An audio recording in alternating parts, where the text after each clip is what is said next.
गेली 4 दशके हा अवलिया माणूस श्री स्वामी समर्थ हा एकमेव विषय घेऊन पछाडल्यासारखा संपूर्ण महाराष्ट्रभर फिरतोय।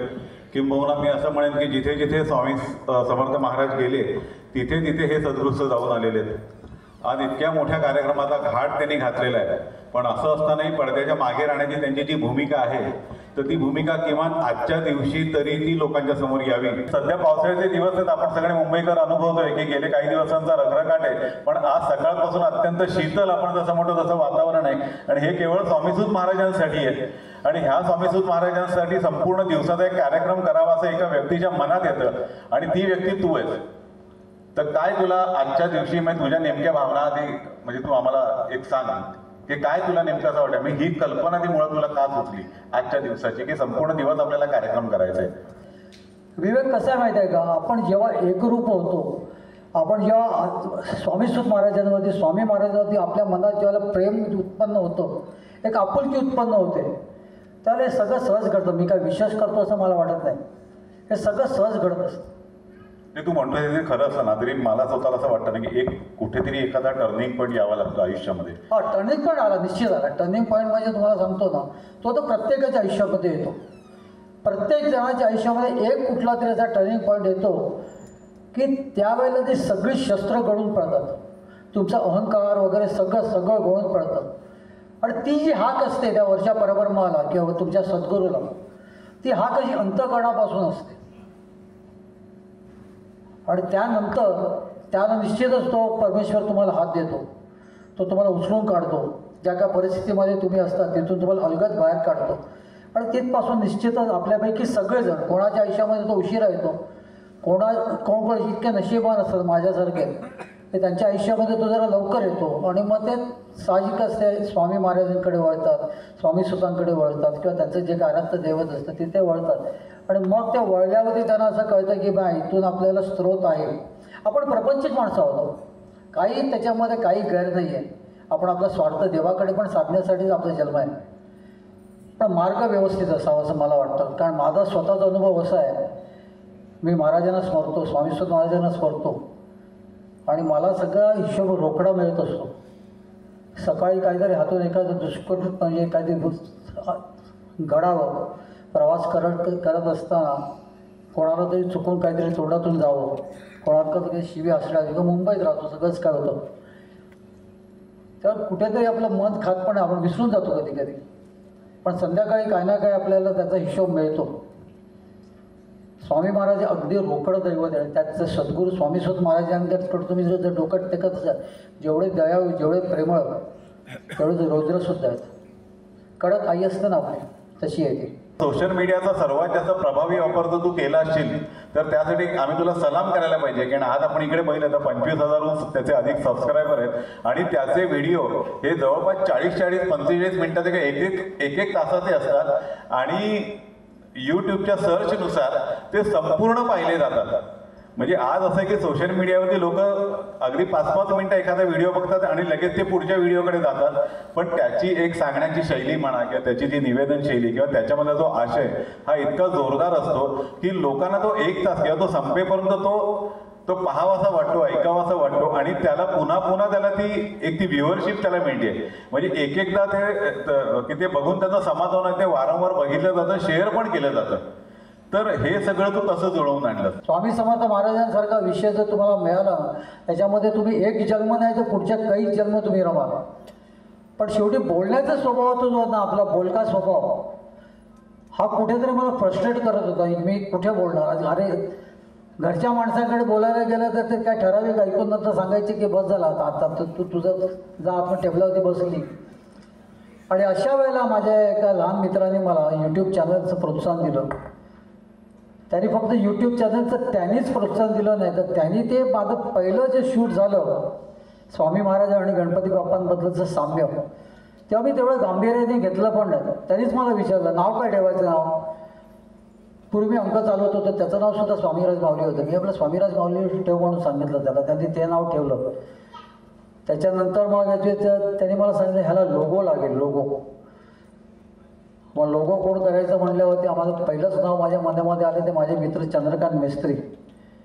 त्यांनी जो लोगो दिला सुरुवातीलाच तो इतका छान आणि सुंदर होता की तो लोगो, आणि मग नंतर ते असं काय प्रोजेक्ट उभं राहिलं की पुढे पुढे पुढे परिस्थिती अशी याची होत गेली. सुरुवातीला मला एडिटिंग वगैरे हा प्रकार मला माहितीच नव्हता बरं का. आमच्या एक सोसायटीमध्ये मी जिथे राहतो देसरला, तिथे एक बिट्टू शाह म्हणून होतं, श्रीनेश शाह. तो आहे का, आला आहे का तिथे? येणार होता, आला नाही मला वाटतं. तर त्यांनी मला एडिट वगैरे सगळं करून द्यायचं.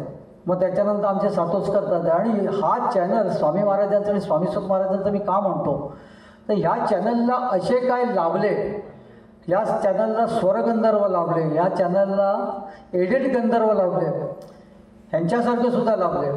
माझा मोठा भाऊ इथे सुभाष अवसरे आहे, कुठे आहे मला माहिती नाही, इथेच कुठेतरी बसला होता. त्यांनीसुद्धा खूप मला प्रोत्साहन दिलं.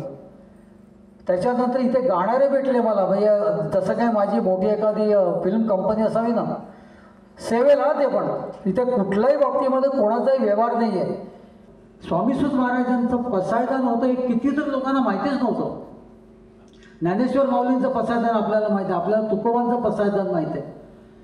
पण खुद्द स्वामीसुत महाराजांनी स्वामी महाराजांकडे पसायदान मागितलेलं आहे हे खरं सांगतो कितीतरी लोकांना माहिती नव्हतं.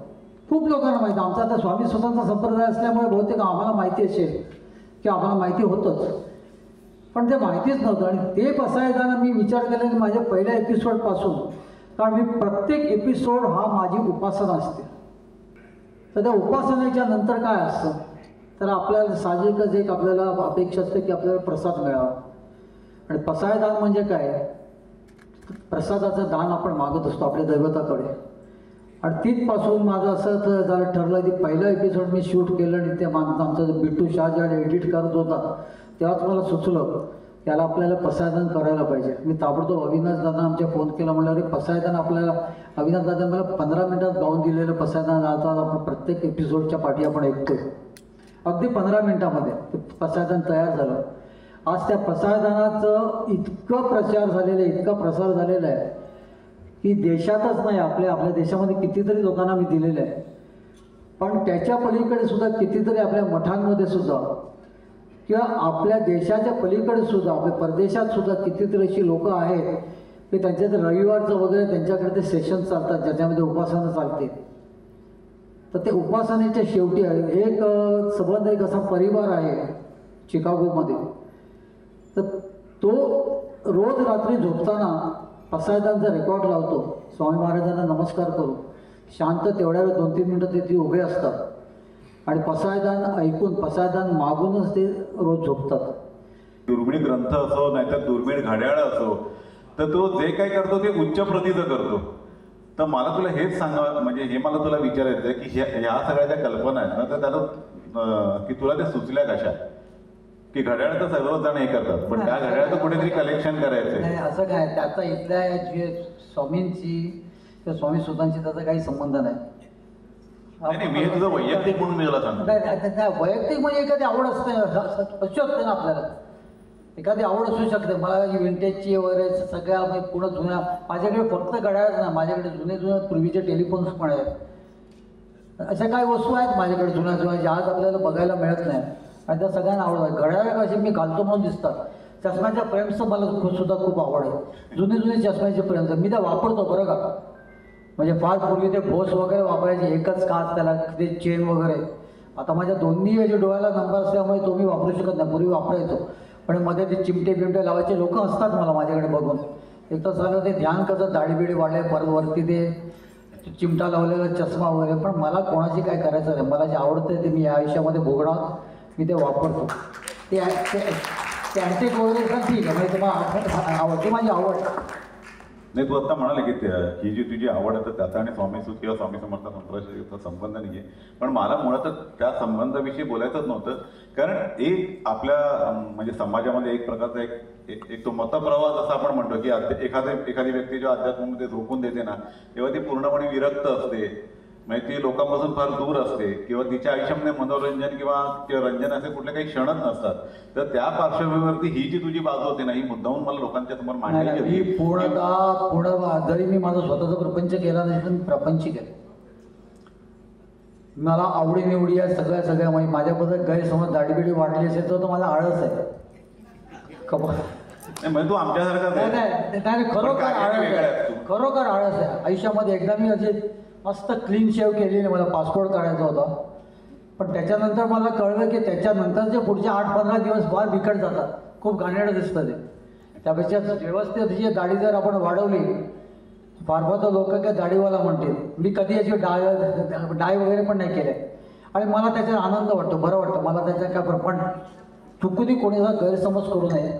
मी महाराजांना बसतो, स्वामीसुत महाराजांना बसतो, पण महाराजांनी माझा जसं ठेवलंय तसाच मी राहतो. जेव्हा मला कळलं की ह्याने साठी ओलांडली आहे, तर मला शरमल्यासारखं झालं की अरे इतकी वर्ष आपणाला गृहीत धरत होतं की आपल्या वयाचं आहे की काय म्हणून. तर आता आपण म्हणजे त्याच्या बोलण्यातून ते उघड मी मुद्दामून का हे सगळ्या गोष्टी त्याला विचारतोय की जसं एक आपण म्हणतो ना की काही म्हणजे जी मंडळी असतात ती एक आव किंवा एक प्रकारचा त्यांचा एक आवेश असतो की आम्ही आध्यात्मिक किंवा आम्ही काहीतरी संशोधन करतोय, म्हणजे आम्ही फार गंभीर आहोत की आमच्याशी फक्त तुम्ही गंभीरतेने चर्चा करा किंवा एक त्यांचा तसा एक तो एक वेगळा ऑरा किंवा एक झोन असतो. पण त्याच्या हा पलीकडचा आहे आणि तो सर्वांमध्ये मिसळतो. अनेकांना माहिती पण नाही की ह्याने नेमकं काय काय केलंय, कारण हा स्वतःच्या मुखाने तसं काय फारसं सांगत नाही. जे काय तो व्यक्त होतो तो फक्त आता ते चॅनलच्या माध्यमातून किंवा याच्या आधी अक्कलकोटी काय पाहिजे या पुस्तकातून आणखी स्वामीराज माऊली तो अंक काढत आपलं त्रैमासिक, तर कुठेही त्याचं व्यक्तिगत त्याचं आयुष्य काहीच येत नाही. मिलिंद पिळगावकर हे फक्त मिलिंद नंदकुमार पिळगावकर एवढ्या पुरतं त्याचं व्यक्तिगत असतं आणि बाकी तो जे काही करतो ते संपूर्ण त्याच्या कार्याबद्दलचं असतं. तर त्या कार्याच्या पाठीमागचा माणूस आज आपल्याला कळावा म्हणून ज्याला आपण कार्य वगैरे म्हणतो ना, त्याला मुळात कार्य वगैरे काही नाही आहे. तुम्हाला आवड असेल तर त्या गोष्टीमध्ये तुम्ही काम करत असता. तुम्हाला आवड पाहिजे, त्या एखाद्या विषयाची ओढ पाहिजे, ती माझ्यामध्ये आहे. म्हणूनच मी याला सांगितलं ना की एकदम अचानक मला तिथे बोलवलं असं काय का, मला तर असं काय नाही वाटत. आणि तुम्ही मला सांगा ना, जिथे स्रोत आहे, स्रोत जिथे आहे तिथे आपल्यासारखी माणसं हात घालून तिथून याची जमा करतच राहतात. तसं मी जमा करतोय. स्वामी महाराज आहे आमचा, आम्हाला स्वामीसुत महाराज, स्वामी महाराज आमचं पंपिंग करतायत, आम्हाला पाहिजे नको ते देत आहेत. माझ्या वेळेला वेळप्रसंगी आपण कधी चुकलो तर आम्ही फटके पण खातो. मग हे सगळं चालत असताना निश्चितच एखाद्या कुत्र्याला तुम्ही रोज बिस्किट घातलं तर तो सुद्धा रोज शेपूट हलवून कधी कधी तुमचं घरातून बाहेर सुद्धा निघत नाही. कारण महाराजांनीच त्याला तसं केलं आहे, तसं त्याची महाराजांनी आम्हाला सुद्धा तसंच केलेलं आहे. आपल्या ठाकूरकरचा स्वामी समर्थ मठ काळारामाचा आज तो विश्वस्त आहे मुलगा गौतम बेलकर म्हणून. आता त्याच्या घराण्यात सुद्धा स्वामी महाराज हे फार पूर्वीपासून, पण स्वामी महाराज तसे फारसे प्रचलित नव्हते तेव्हा. तो माझा शाळकरी मित्र. शाळेमध्ये असताना परीक्षेचे दिवस होते, त्याचे स्वामी 7वी-8वीत होतो, म्हणजे त्याचे फारसे लहान नव्हतो. आणि त्या 7वी-8वीतल्या वेळेला त्यांनी याचं पटकन त्यांच्या बॅगमधून काढून त्यांनी पेपर देण्याच्या आधी स्वामींचा फोटो पुढे ठेवला. पूर्वी ते असायचं, आताची सुद्धा मुलं करत असते, मला माहिती नाही. पूर्वी आम्ही याची आपल्या जे काही देवांचे फोटो वगैरे लहान लहान परीक्षा लिहित असताना अभ्यास न करता कुठेतरी स्वामी महाराजांनी आपल्याला साथ द्यावी आणि आपल्याला पास करावं अशी अपेक्षा असायची.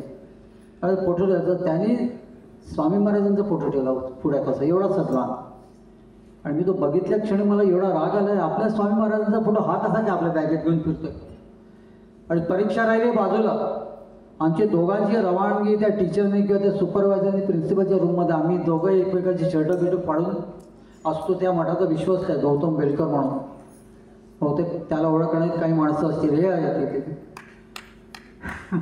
म्हणजे आमचा पेपर त्यावेळेला आम्ही दिलाच नाही. विषय काय तर स्वामी महाराजांमध्ये मारा 7वीतली पोरं आम्ही. आपल्या सर्वांसाठी हा अतिशय अभिमानाचा आणि अतिशय संस्मरणीय ठरेल आपल्या आयुष्यात असा क्षण आहे की श्री स्वामीसुत महाराजांना देहविसर्जनाला 150 वर्ष पूर्ण होतात.